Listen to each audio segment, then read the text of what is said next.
G'day, welcome to InSpike, the show that gives you insight into the latest news in athletics. I'm Cobey, and today I'm going to take you through a recap of some of the standout moments from May 2025, from record-breaking performances to emerging talents. Let's get straight into it, shall we? Now, we're going to start off with World Athletics Relays, obviously, held in Guangzhou, China, and a lot of countries this year really showed off what they can do as a team in this individual sport. So, firstly, the big one, Akani Zimbine's anchor leg in the 4x1, which led to the win against the US. Now, you just take a look here. He's so far behind. Well, not so far, but he's pretty damn far behind, but we'll just watch it through. Sorry for the audio listeners. This is going to be predominantly video. You just watch it through and you see how quickly he pushes this, right? We could even, time it if we wanted. We come through. He's getting the baton at about 27.9, right? And you just look how quickly he pushes through and he somehow pulls the win.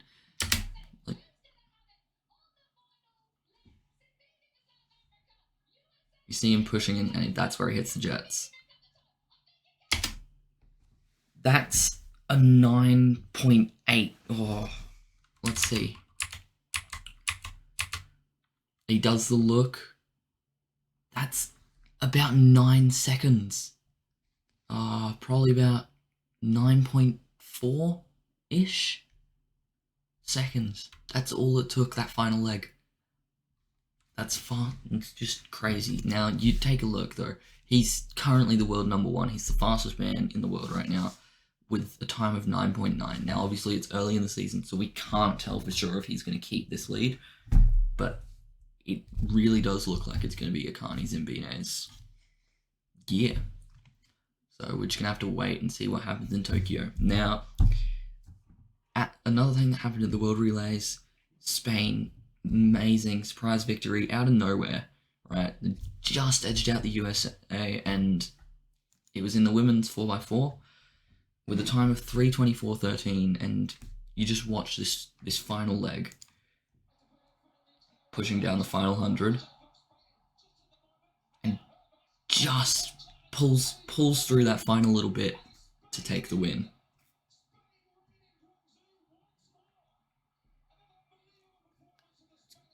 Great run, great final push, just to edge out. It's in the mixed, and was it in the women's or the mixed, actually? Now I'm trying to think. This was the women's, my bad. Yeah, unbelievable performance. Just edged them out. Canada have made history. They've won the inaugural mixed 4x1 and a time of 40.3, and just ahead of Jamaica and Great Britain. So let's just take a look through it again.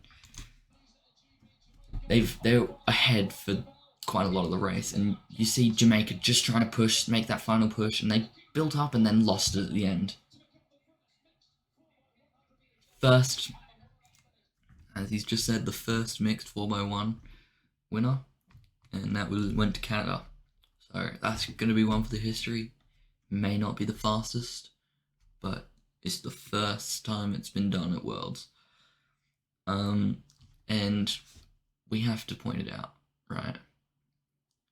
The 4x4. Okay.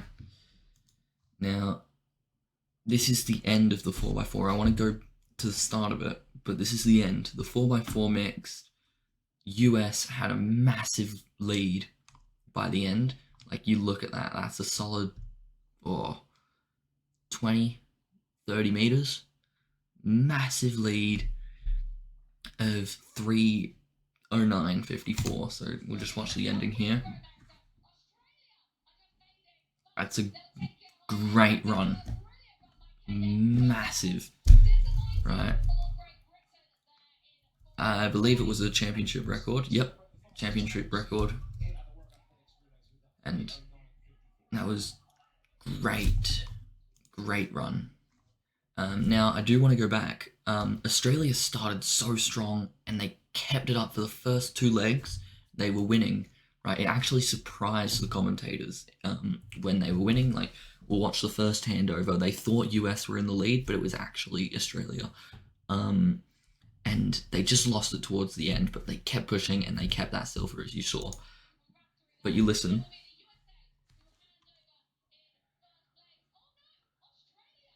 Just out of nowhere. Great handover. And they just take it all the way to the end. Right. Still ahead. Getting that first handover again. And then this is where we kind of lose it. But still pushed for the entire way. It was a great fight for this leg. You see Kenya just coming up the side. And even if Kenya are coming up the side, US push through, and then we have Australia taking that fight all the way to the end, and then we have our final leg here. We'll push to the final leg. And it was still a great run all the way through, just lost out towards the end, which is okay. We got a silver. It's a medal at Worlds. I love the celebration though. We do want to watch the Australian celebration. See if we can catch it.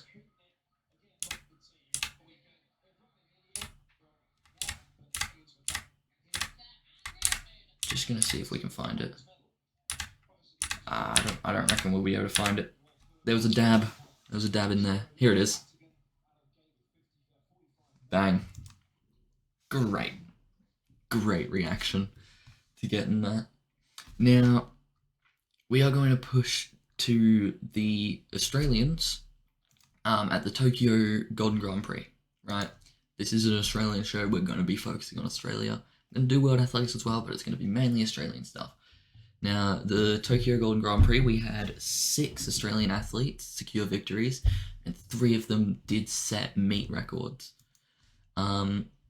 So we have Reese Holder's 400 meter winning by about 0.5 of a second. Solid. We're gonna rapid fire through these because it's continental to a gold, but we want to be focusing on those World Athletics stuff. Now, Jude Thomas, time of 7:39 in the 3K, finishing nearly a second ahead of Ethiopia's Germa. Now in the men's long jump, we have Liam Adcock. He had an 8:20, solid jump, with a wind of 1.3. That was 5 centimeters for the win. Bree Rizzo. Now we want to talk about Bree Rizzo. Now she did amazing, right? Defeated the 100 meter silver medalist, Olympic silver medalist, Sha'Carri Richardson. She clocked at 11:38 and beat Sha'Carri by nearly 0.1 of a second. That's a pretty big margin, 0.09. So that's pretty damn good. And I reckon we're gonna have some good representation at Worlds in the bigger Tokyo meet. Obviously, this is a smaller one. Now in the 15, right after, we had Georgia Griffith hitting a mark of 4.1, 4 minutes 1 second in the 1500, and rounding it all out in the women's 3K, Rosie Davies with a time of 8:43. So solid around the board from Australia. While we're sticking with Australia, I want to go to the topic of Gout. Gout has been doing amazing. Obviously, he won that 200 meter final with a time of 19:84, wind assisted, I will say, but still phenomenal time, making him the second fastest under 20 athlete under any condition ever. This also means that he has been selected for the 2025 World Athletics Champs in Tokyo. But with his 200 meter, he is currently sitting 20th in points rankings with points of 1256, right? And his 200 time, it's actually put him 7th overall, beating Let's Tobago with a staggering 20.05. Yeah, sitting in 7th. And I reckon Gout's actually got a pretty good shot at a medal at Worlds. So that'll be a really good one to take a look for. Now to finalise things, we've got a couple clips and then a couple more facts from Doha, the Diamond League. Obviously, these are going to be the big ones to watch.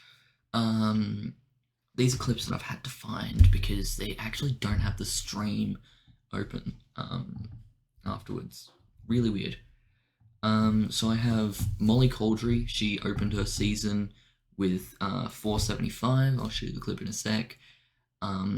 With the win. So that's a great way to start her season. I'm not sure when we're going to be having a Nina Kennedy return. She's just come off surgery, so we'll see when that happens. But this is the clip of Molly Coldry's pole vault 475 opening of the season.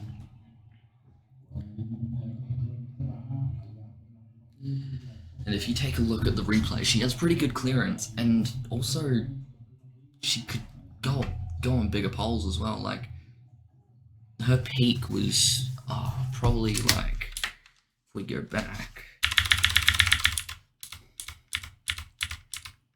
her peak is a bit before actually. So she's actually sitting in the right spot, but like, she's got massive clearance over that. She probably could have gotten the next one. But great vault from Molly. Now we obviously have Matt Denny. Absolutely dominated the discus. Nearly 2 meters ahead of second in the Diamond League. Here's the throw of 68.97.